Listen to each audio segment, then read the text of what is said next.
성도 여러분 안녕하십니까? 어제에 이어서 사경에 이렇게 둘째 날을 맞이하게 되었습니다. 어제도 참 아름다운 찬양으로 이 시간을 예비해 주셨는데 오늘 김기현 집사님 또 이렇게 아름다운 찬양으로 이 시간을 또 예비해 주셔서 너무나 감사드립니다. 예전에도 노래 잘하셨는데 여전히 아름다운 찬양을 들을 수 있어서 감사합니다. 자, 이 사경에는 우리가 1년 동안을 하나님의 말씀으로 무장을 하고 또 어떻게 살아갈지 다시 한번 말씀의 전신갑주를 입는 그런 시간이 아닌가 생각을 해보게 됩니다.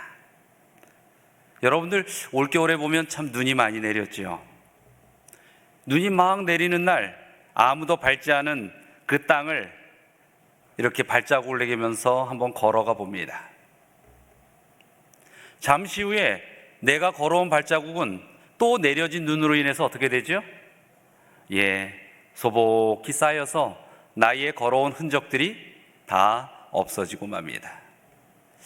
어찌 보면 우리가 이 세상에서 살아갈 때 우리가 가지고 있는 죄의 흔적 속에서 주님을 찾아가는 길이 그렇지 않은가 생각이 듭니다.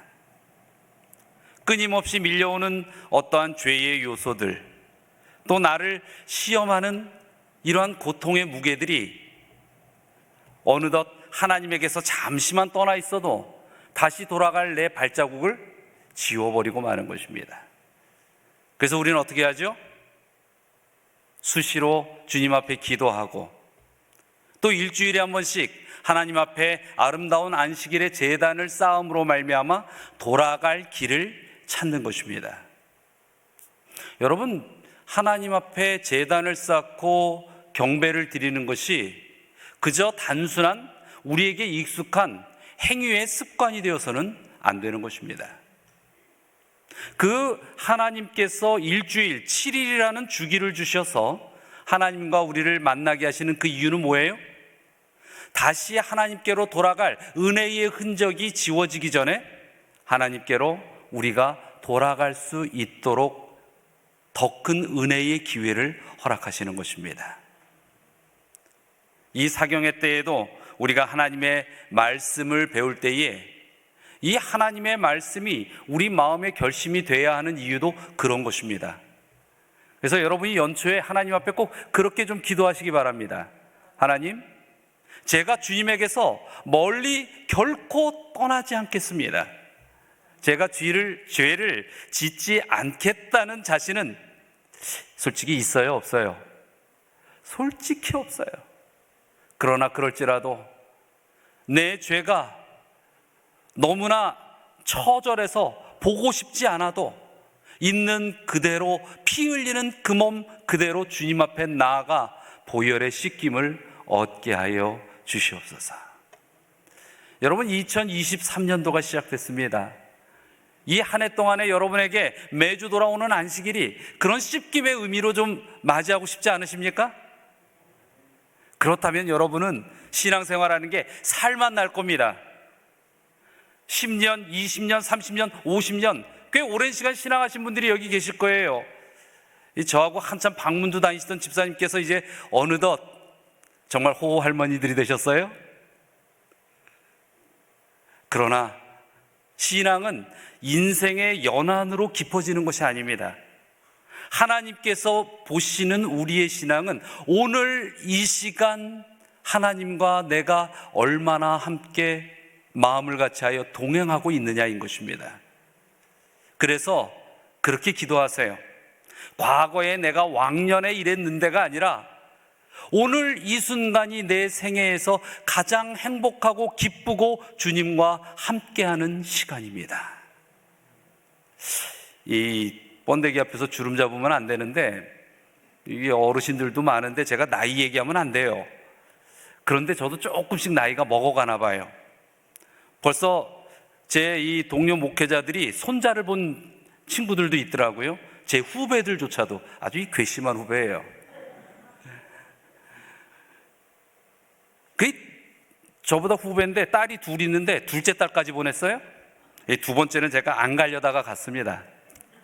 결혼식장에. 근데 저도 보면은 이렇게 저희 아이들이 빨리 시집장가 가서 저도 이제 좀 손자도 좀 보고 싶어요. 제 얼굴 보면 아직 할아버지 될 나이는 아닌데, 그렇죠? 그런데 이렇게 조금 인생이 한 해, 두 해 지나가서 그런지 몰라도 아파하는 사람들 보면 괜히 아파요. 슬퍼하는 사람들 보면 괜히 슬퍼요. 요즘은 그래서 교회에서 설교하다가도 문득 제가 말을 멈춥니다. 하나님 말씀이 쫙 전파되는데 누군가가 그 말씀에 마치 상처에 소금이 뿌려진 것처럼 쓰라린 아픔을 느끼는 분이 계시는 게 이 강단에 서 있으면 보여요. 그러면 제가 잠시 드려야 할 말씀을 멈추고 잠깐이라도 상념해졌습니다. 그리고 속으로 이 설교하면서 기도합니다. 정말 주님 오실 날 얼마 남지 않은 것 같은데 우리 성도님들 행복하고 기쁘고 이 이전의 어떤 시간보다 지금이 가장 복된 시간으로 주님 따르게 해주십시오. 우리 성도님들, 2023년 이 한 해가 여러분에게 그런 한 해가 되기를 소원합니다. 찾으셔야 돼요. 목사가 못 줍니다. 옆에 훌륭한 장로님이 계셔도 줄 수 없어요. 여러분이 하나님과 씨름하며 하나님을 붙들고 엄마 손을 붙들고 아빠 손을 붙들고 놀이동산에 간 아이들처럼 하나님의 농원에서 즐겨 살아가는 그런 인생의 올 한 해가 되도록 그렇게 노력하시기 바랍니다. 그렇게 행복한 시간이 되고 그렇게 우리의 발자국이 세상으로 나간 발자국이 다시 하나님께로 돌아가기에 지워지지 않도록 돌아갈 수 있는 언제고 다시금 돌아와 제가 오늘은 좀 멀리 갔지요 그러나 다시 왔습니다 하고 하나님께 감사를 드릴 수 있는 우리 성도님들이 되시기를 간절히 바랍니다. 자, 시편 143편 8절에 있는 이 말씀은 다윗이 하나님께 드리는 그러한 기도문입니다. 그런데 이 기도문을 무슨 의미 속에서 다윗이 이렇게 얘기했는지 결코 편한 마음은 아닌 것을 우리는 이 문구를 통해서 좀 알 수가 있어요. 하나님, 제가 주님을 의뢰합니다. 이건 뭐예요? 도움을 요청한다는 거죠. 내가 다닐 길을 알게 해 주십시오. 이건 뭐예요? 내가 어디로 가야 할지 지금 깜깜해서 아무것도 모르겠습니다. 이 절을 이제 좀 이해하려면 그 앞절을 좀 볼 필요가 있어요.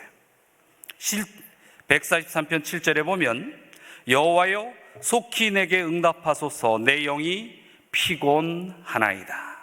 주의 얼굴을 내게서 숨기지 마소서 내가 무덤에 내려가는 자 같을까 두려워하나이다.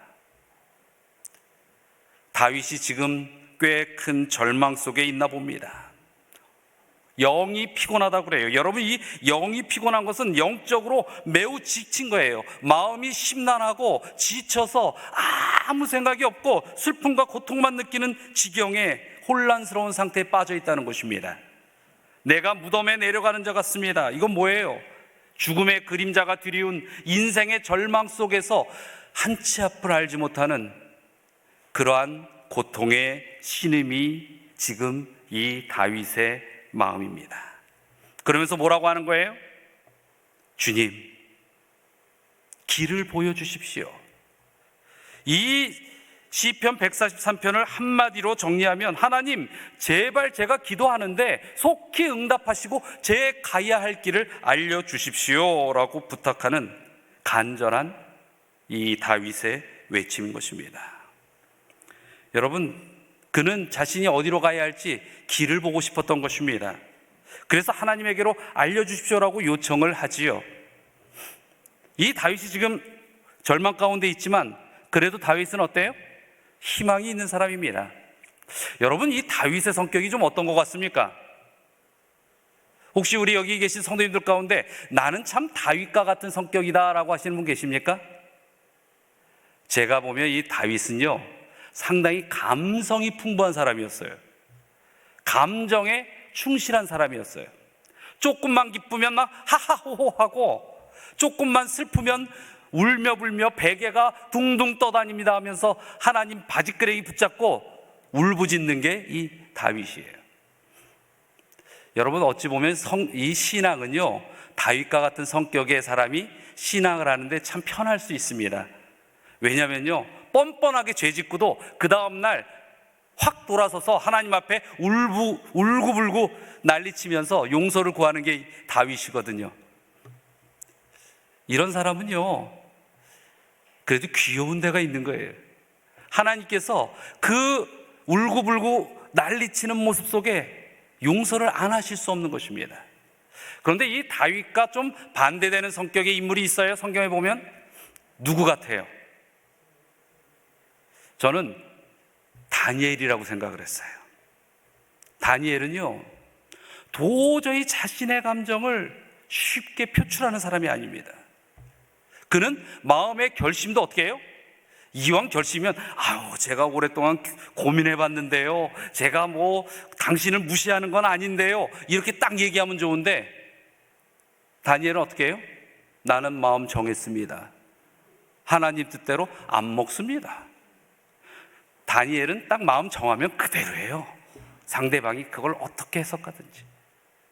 그래서 이 다니엘이 다윗처럼 고통 중에 빠지면 뭐 하는 줄 아세요?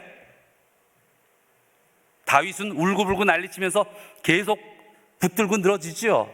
다니엘은요, 기절해버려요. 그래서 다니엘서에 보면 이 하나님께서 8장 9장 쭉 해서 예언을 보여주시고 미래를 보여주시는데, 다니엘이 어떻게 버립니까?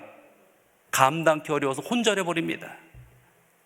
아마 여기 성도님들 가운데서도 다윗과 같은 성격이 있을 거고 다니엘과 같은 성격이 있을 것입니다. 그런데 다윗도 다니엘도 그들이 하나님 앞에 기도하는 공통된 제목이 있어요. 뭐냐면, 내 앞길을 모르니 알려주십시오 라고 부르짖는 것입니다. 이런 사람들이 성경의 인물들이에요. 참 희망이 있는 사람들입니다. 그래도 실수를 해도 돌이킬 기회가 있는 사람들입니다. 그런데 요즘 현대의 수많은 그리스도인들에게 있어서 문제가 뭔지 아십니까? 갈 길이 어딘지 알지도 못하면서, 아까 제가 이 컴퓨터도 잘못된 거 갖고 와서 깐 것처럼 잘못된 길을 가면서도 돌이킬 생각도 안 하고 어디로 가야 할지 궁금해하지도 않는 거예요. 묻지도 않는 것입니다.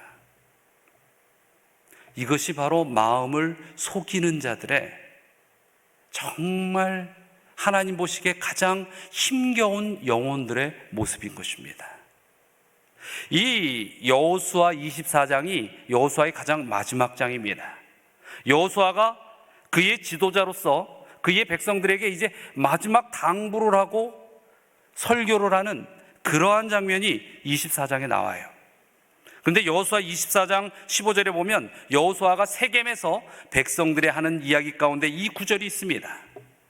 만일 여호와를 섬기는 것이 너희에게 좋지 않게 보이거든 너희 조상들이 강 저쪽에서 섬기던 신들이든지 또는 너희가 거주하는 땅에 있는 아모리 족속의 신들이든지 너희가 섬길 자를 오늘 택하라.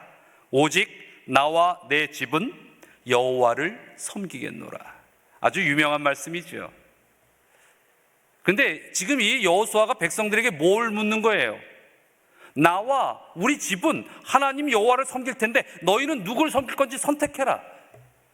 근데 여지까지 그 여리고성을 통하여 요단강을 건너고 모든 가나안 땅을 정복한 이 여호수아가 지금 백성들에게, 이 지도자가 백성들에게 물을 수 있는 질문입니까 이게? 어찌 보면 이 질문 자체가 말도 안 되는 우문이에요. 그런데도 질문하는 것입니다.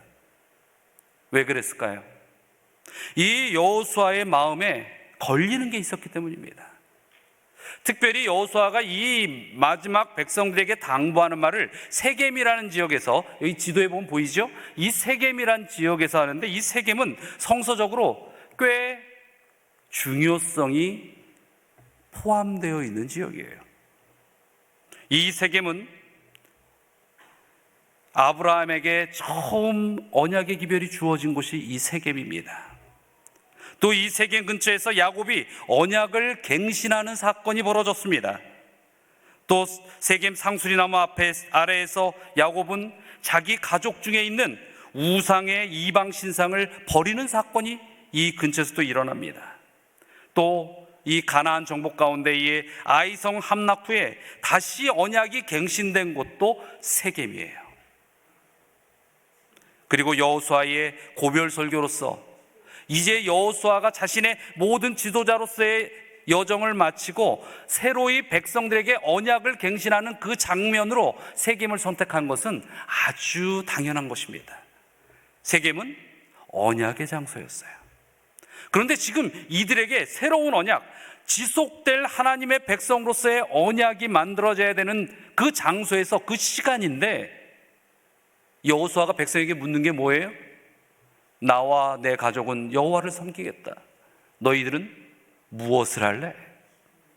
왜 이렇게 물어야만 했던 것일까? 그것은 바로 이스라엘 백성들의 심중에 우상 숭배의 이 잔재가 아직도 남아 있었기 때문입니다. 어찌 보면은 참 이해하기 어렵습니다. 지금 이 여호수아가 고별 설교를 하는 것은 가나안 정복이 거의 다 이제 끝나는 그 지경이었어요. 땅을 분배하고 모든 것이 끝나지 않은 그 시점이었어요. 얼마나 하나님의 은혜가 큽니까? 곳곳에 자신들의 인생의 여정 속에서, 아니 눈에 보이는 모든 것이 하나님의 권능으로서 이루어진 역사였어요. 그런데도 이들이 그 마음속에 아직도 병든 마음이 있는 것입니다. 오직 하나님만을 선택하기에는 그들 마음에 다른 것들이 여전히 들어 있었던 것입니다.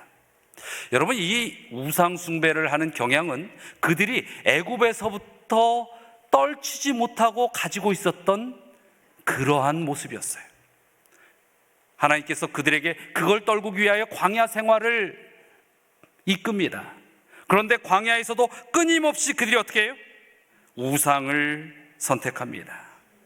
그리고 이 여호수아 24장을 보면 그들이 하나님 앞에 결심을 합니다. 우리가 하나님을 열심히 믿겠습니다. 그런데 여호수아는 영적인 눈으로 그들을 볼 때에 그들의 심령 속에 감추인 우상 숭배의 사상이 자리 잡고 있는 것을 보이게 되는 거예요. 그래서 이야기하는 것입니다. 너희들이 안식일을 지킬 것이냐 안 지킬 것이냐, 이걸 묻는 게 아니에요. 너희들이 겉으로는 안식일을 지키지만 진정 예수 그리스도를 사랑하느냐 안 하느냐, 이걸 묻는 것입니다. 몸은 그리스도인이요, 생활은 남은 자손이요, 머리에 있는 지식은 현대 진리로 가득 채워진 구원된 백성인 것 같은데, 너희의 심령 속에 진정 예수 그리스도의 사람, 성령에 사로잡힌 사람, 오직 믿음으로 사는 사람이 맞냐라는 걸 묻는 것입니다. 이 감추인 우상 숭배의 정신은 그 사람의 영혼을 파괴시키고 마는 것입니다. 은밀한 우상이 제거되지 않으면 우리가 하나님을 믿는다, 아무리 외적 의식의 옷을 입어도 이 심중에는 죄의 냄새가 사라지지 않는 것입니다. 여러분, 이 겨울에 가장 많이 먹는 과일 중에 하나가 귤이죠.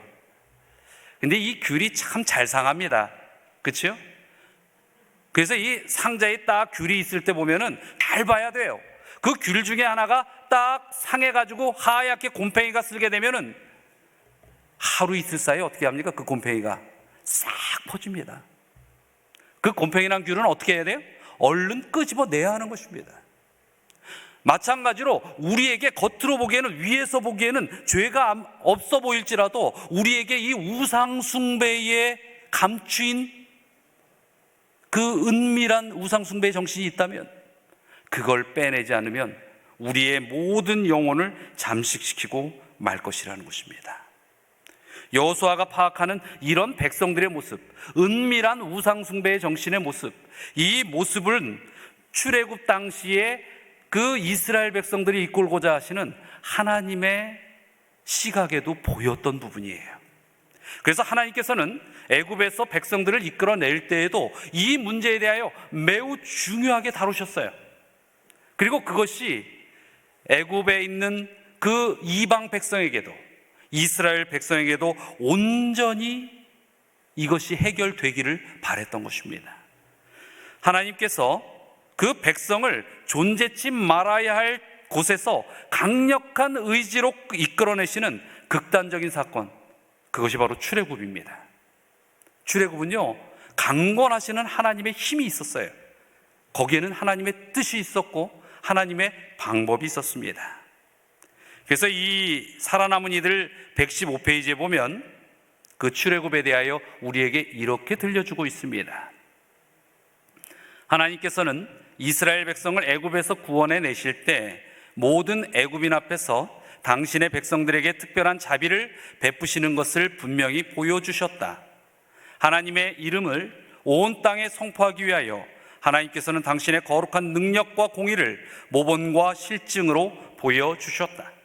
이와 같이 큰 권능을 나타내시려고 계획하신 하나님의 목적은 당신의 백성의 믿음을 강하게 하고 또한 그들의 후손들이 그들을 위하여 자비로운 이적을 행하신 하나님만을 경배하게 하시려는 것이었다. 이 애굽에서 하나님의 백성을 끄집어내는 것은 그들에게서 모든 우상의 이방의 신들을 제하고 오직 하나님만을 경배하려 하는 것이라는 것이었어요.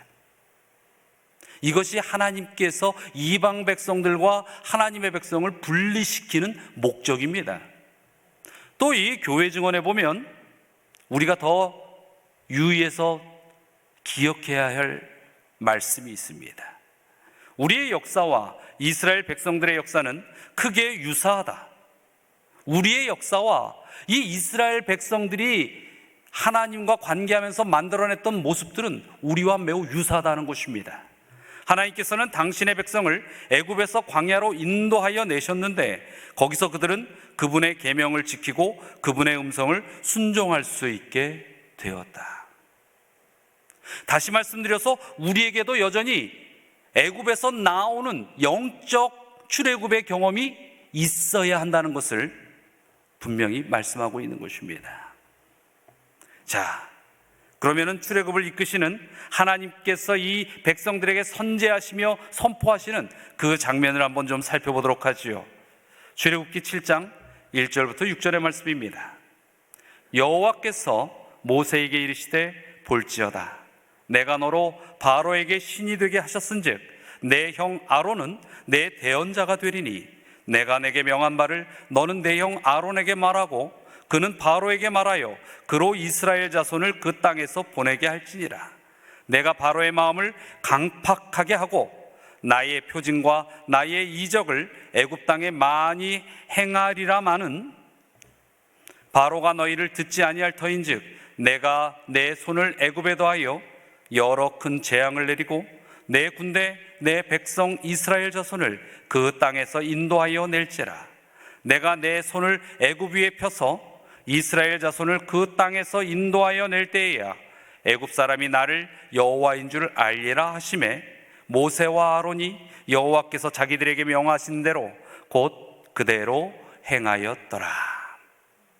이제 애굽의 그 바로 왕 앞에 모세와 아론을 보냅니다. 그러면서 그 출애굽의 여정 속에서 일어나야 할 일을 미리 보여주시는 것이지요. 여러분, 우리가 다 알다시피 출애굽은 예수님의 십자가 구원에 대하여 매우 깊은 구원의 표상적 역사를 나타내 주는 기별들입니다.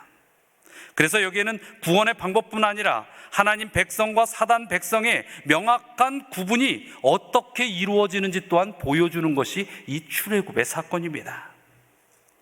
인류의 역사에 있어서 항상 사람들은 이 두 길 중에 하나에 놓여 있는 것입니다.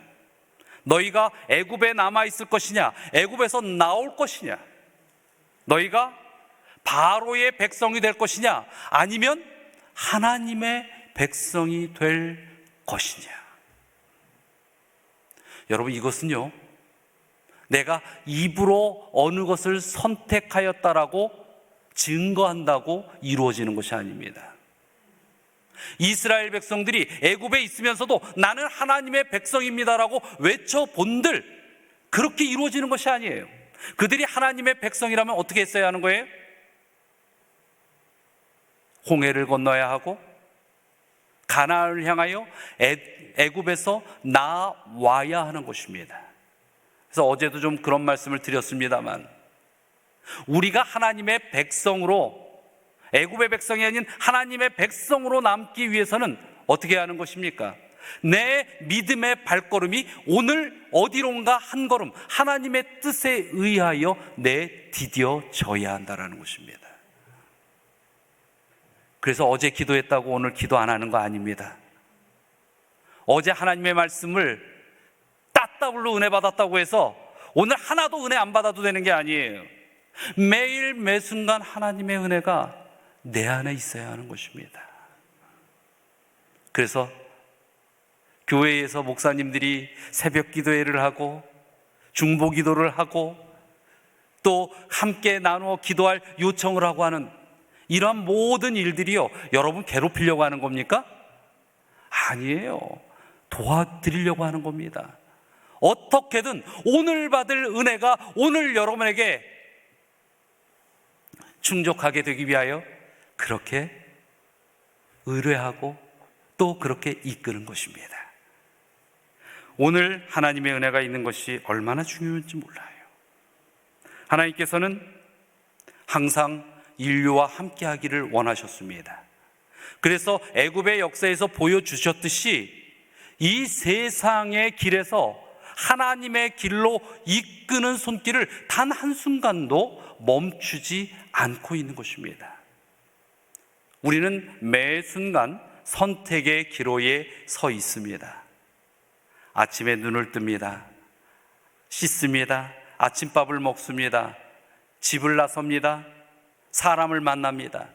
매 순간순간에 하나의 선택도 없이 그냥 지나간다면 그것은 여러분의 인생이 하나님과 동행하는 인생이 아니에요. 어찌 보면 하나님을 따르는 인생이 쉽기도 하고 어렵기도 합니다. 왠지 아세요?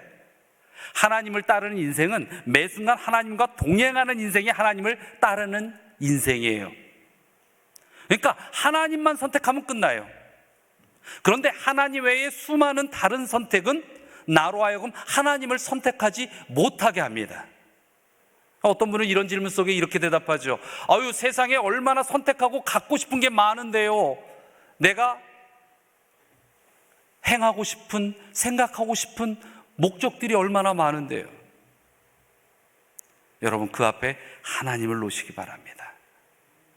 그래서 다른 것들을 선택하지 못하는 것을 보면 어떻게 합니까? 아쉽고, 그러나 하나님만 잡으면 된다라는 것을 보면 아주 쉬운 거예요. 단지 여러분의 생명이 어디에 연결되어 있는지, 또 여러분의 생명이 여러분에게 있어 얼마나 중요성을 차지하고 있는지를 알면 신앙은 어떻습니까? 쉬워지는 거예요. 하나님을 선택하면 되는 것이니까. 자, 두 백성이 있습니다. 모세의 지도로 상징되는 하나님의 백성, 세상의 백성, 바로 왕의 지도로 상징되는 세상의 백성, 이 두 부류가 있는 것입니다. 그렇다면 이 두 백성의 차이점은 과연 무엇일까요? 오늘 이렇게 하나님의 백성과 사단의 백성의 구분점 속에서 세 가지를 좀 말씀드릴까 합니다. 이 세 가지를 좀 잘 기억해 보시기 바랍니다. 첫째, 하나님의 존재성을 인정하고 있는가? 이 출애굽기 7장에 하나님께서 모세와 아론에게 하나님의 백성과 바로의 백성을 구별해 내라라고 했던 그 이전에 6장에 무슨 내용이 담겨져 있는지 알아요? 이스라엘의 이 레위부터 시작해 쭉 족보가 나옵니다. 족보라는 건 뭐예요? 뿌리를 찾는 거예요. 근원이라는 거예요.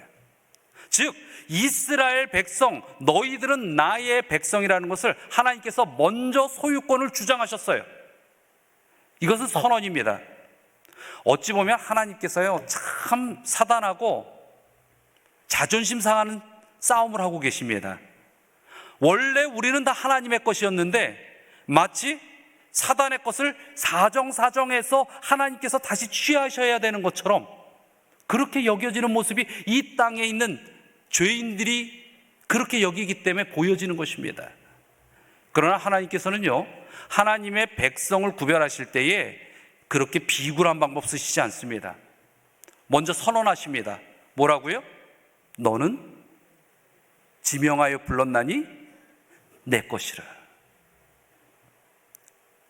그래서 여러분, 이 하나님의 부르심에 우리가 맞습니다. 제가 하나님 백성 맞지요? 당연하지요. 이 한 소리만 하면 끝난다는 거예요.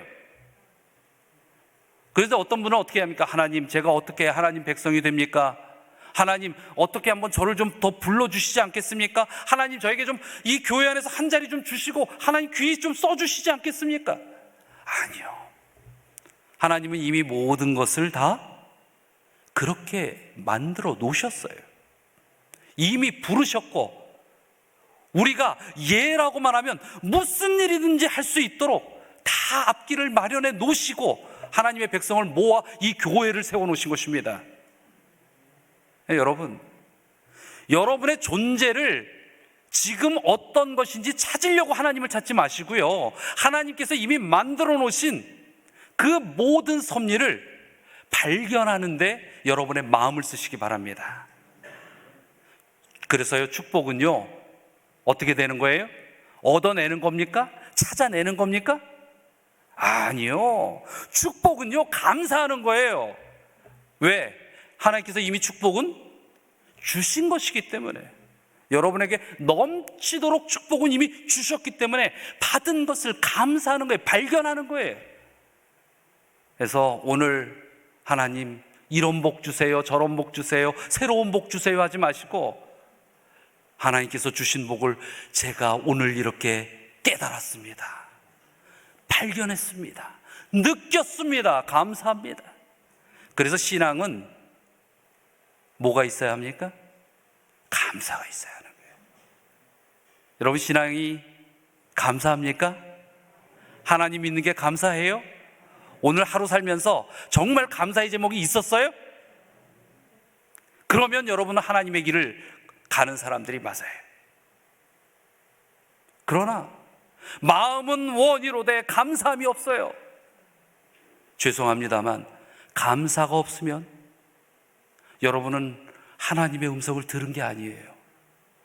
하나님의 뜻이 무엇인가에 막혀서 가리워진 것입니다. 보이지 않는 거예요. 좀 걷어내세요.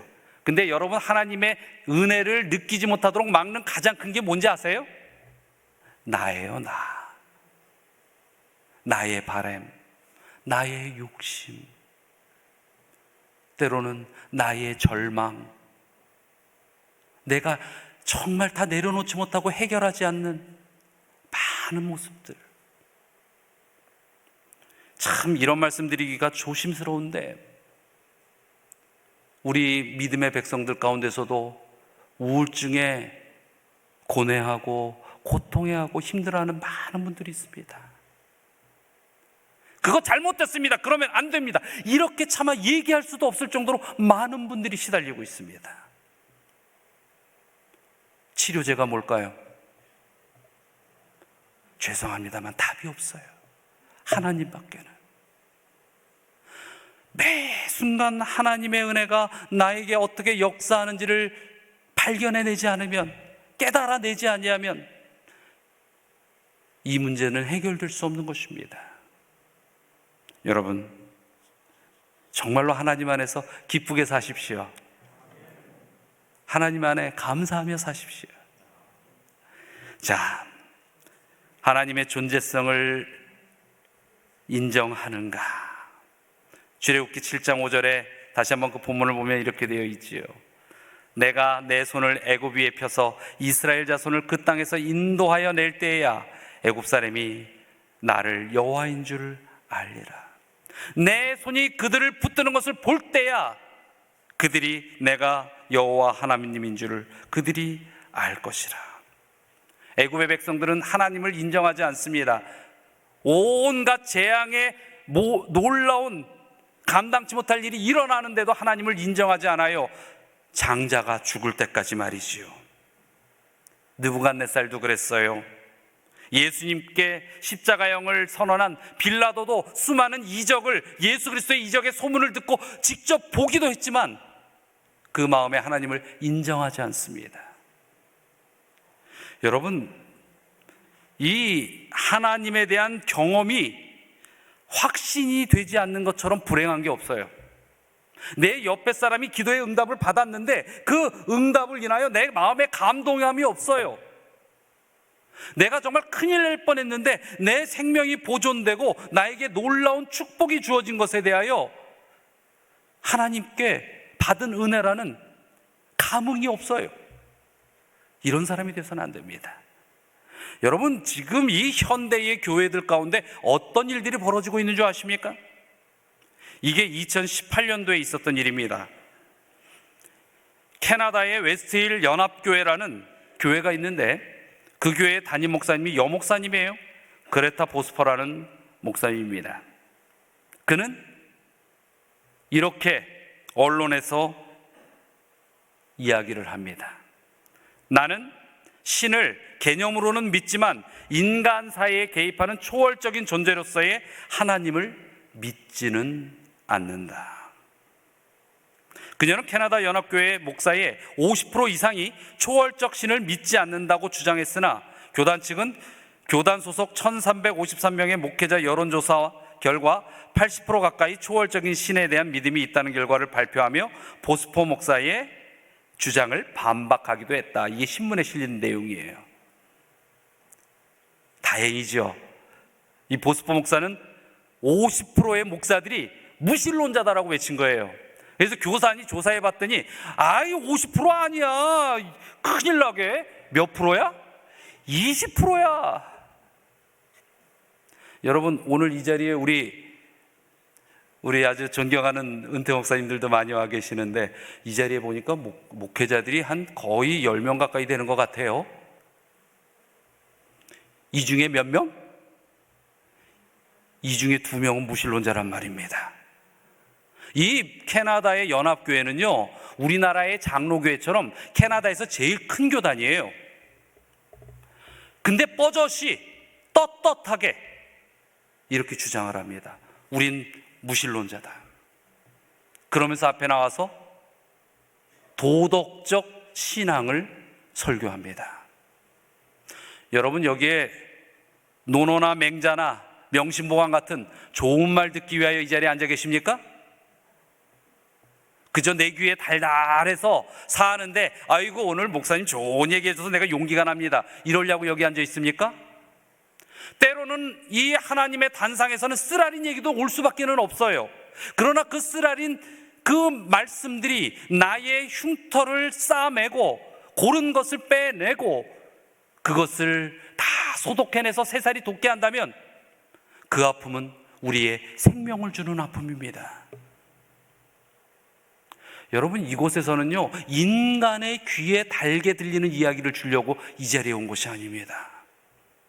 그래서 아까 행복하셔야 됩니다, 감사해야 합니다라고 했는데 더 엄밀히 이야기하면 좋은 얘기만 들어서 감사하는 게 아니라 쓰디 쓴 얘기를 들었지만 그것이 내 인생의 약이 돼서 감사하다는 거예요.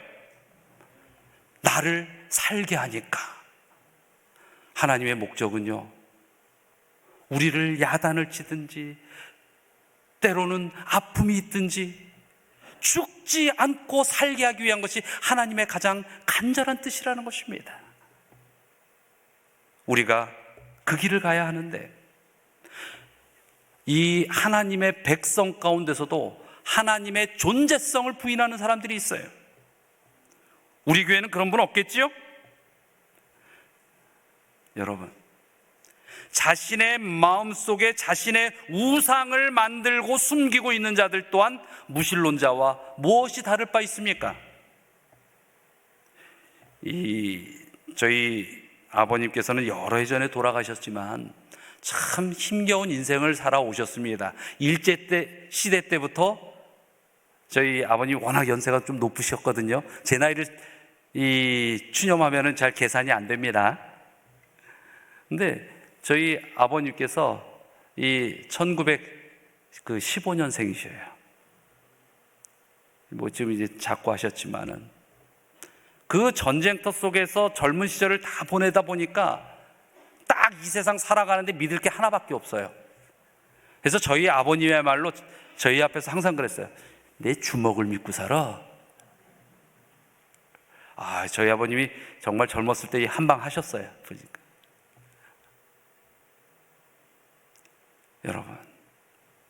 여러분도 여러분만 가지고 있는 여러분 가슴속에 하나의 주먹이 있지 않습니까? 나는 내 명철한 머리를 믿고 살아. 내가 손대는 건 다 돈이 돼. 내가 딴 것은 몰라도 가르치는 이 한 방은 있어. 여러분, 아닙니다. 하나님 외에 내가 무엇인가 의지할 수 있는 내 자신의 장점을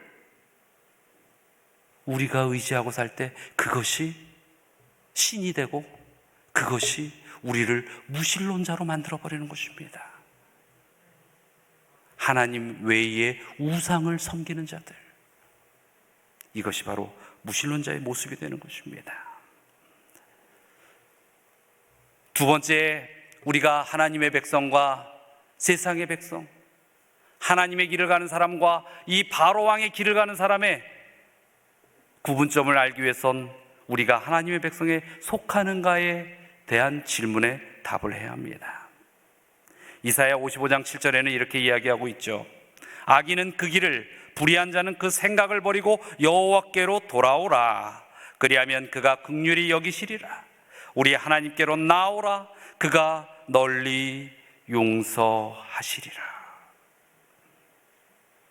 우리가 길을 돌이키고 생각을 버리고 여호와께로 돌아가야 한다라고 성경은 분명히 이야기하고 있습니다.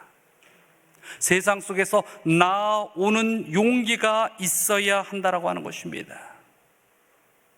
이것은 이념적으로만, 마음적으로만이 아니라 실제적인 삶의 경험 속에서도 드러나져야 할 것입니다.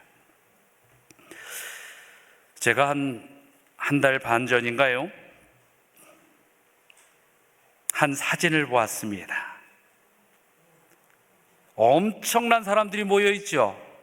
여기에 모인 사람들이 약 8만 명 가까이 된다고 합니다. 이게 이 유튜브로 방송이 나가기 때문에 좀 더 하고 싶은 얘기가 있는데 차마 못할 것 같아. 이게 작년 11월 20일 날 대구 공설운동장에서 모여진 사람입니다. 이 사람들이 누군지 아세요? 신천지. 이날 성경 공부를 이수한 사람이 10만 6,186명 프랭카드로 그 숫자를 썼어요. 여기에 보이는 파란색이 다 이게 사람들입니다. 참 이 기사를 보면서 제가 여러 가지 생각을 했습니다.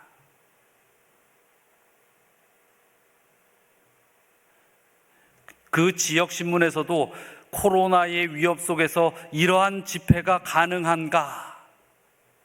그러니까 이 신천지 쪽에서 얘기합니다. 우리는 철저히 대비를 다했다.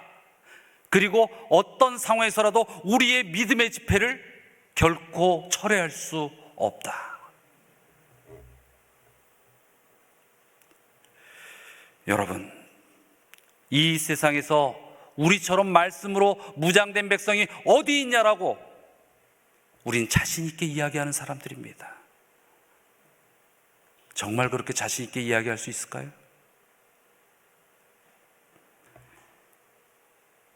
정말로 우리가 하나님의 백성에 속한다면 진리의 기별이 매 순간 나와 내 옆에 있는 영혼들을 살리기 위하여 지금 무엇을 해야 할지를 결정하는 단호한 신앙의 사람들이 돼야 할 것입니다.